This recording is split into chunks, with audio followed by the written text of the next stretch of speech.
आज एक बड़ी मनोरंजक कहानी आप सबके समक्ष प्रस्तुत कर रहा हूँ। किसी नगर में एक सेठ रहता था।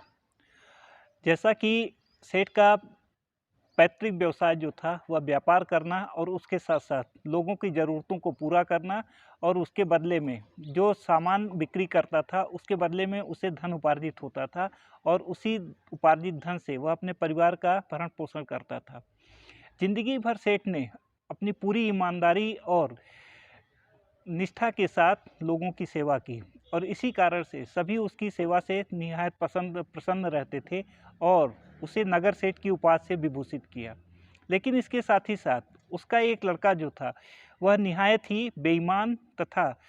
कृपण आदमी था। वह जब भी लोगों को कोई सामान देता था तो उनसे पैसे तो पूरा लेता था, लेकिन इसके बदले में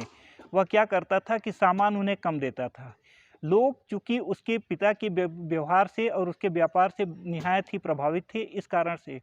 कुछ समय तक उसके यहाँ से व्यापार में वो करते थे और उसके साथ-साथ सामान लेते थे। लेकिन धीरे-धीरे उनका यह व्यवहार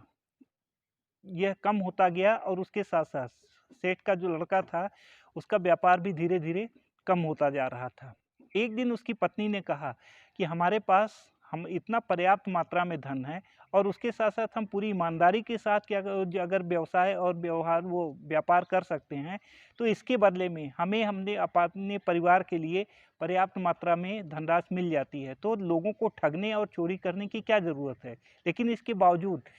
सेठ का लड़का जो था वह अपनी पत्नी को हमेशा डांट देता था, लेकिन इसके बावजूद भी उसकी पत्नी ने कभी हिम्मत नहीं हारी और वह बार बार अपने पति को उनके बुरे कामों के प्रति किया करती थी। कुछ दिनों के बाद सेठ के लड़के को यह आभास हुआ कि आखिर में है तो मेरी पत्नी ही, निश्चित रूप से अगर वह जो कुछ मुझे कह रही है उसकी बात को जांच लेने में क्या बुराई है। तो इस कारण से उसने यह तय किया कि इसकी ये जो बातें कह रही है,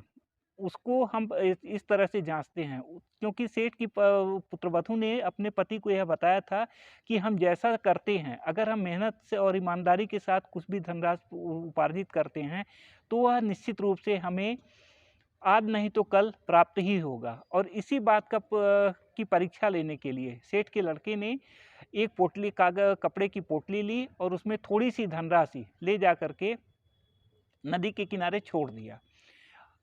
एक मगरमच्छ जो था, ये ठंडक के दिनों में धूप सेकने के लिए बाहर आया और उसने खाने की चीज़ समझ करके उस पोटली को निगल लिया। निगलने के बाद एक मछुआरा आया और मछुआरे ने क्या किया कि उस मगरमच्छ को अपने जाल में फंसा लिया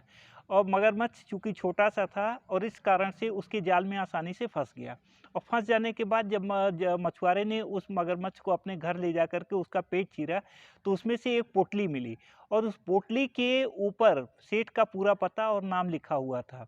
उसने क्या किया कि उसका और उस पोटली को खोला और खोलने के बाद देखा तो उसमें सोने तथा कुछ अन्य कीमती सामान रखे हुए थे। उसने बिना कोई देर किए हुए उस पोटली को लिया और ले जा कर के सेठ के यहाँ दे दिया और जब सेठ अपने उस धनराशि को प्राप्त किया तो उसे बहुत अधिक प्रसन्नता हुई और उसी दिन से उसे इस बात का पूरा विश्वास हो गया कि अगर वह ईमानदारी के साथ कोई भी धनराशि कमाता है, तो निश्चित रूप से वह उसे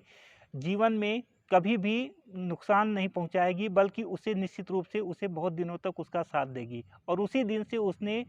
उसके अंदर जो बुरी आदत थी लोगों को ठगने की, उस बुरी आदत को छोड़ दिया और उसके साथ-साथ जब तक वह ज़िंदा रहा, अपने पिता के समान ईमानदारी और पूरी निष्ठा के साथ लोगों की सेवा करता और उसके बदले में जो कुछ भी धन उसे उपार्जित मिलता, उसी से अपने परिवार का भरण-पोषण करता। मित्रों, इस कहानी के माध्यम से हमें यह शिक्षा मिलती है कि हमें भी अपने जीवन में पूरी तरह से ईमानदारी का पालन करना चाहिए, क्योंकि ईमानदारी के द्वारा उपार्जित जो धन होता है, यह निश्चित रूप से बहुत दिनों तक हमारे जीवन में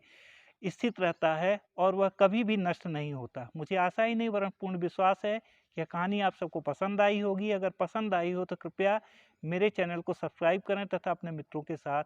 शेयर करें। धन्यवाद।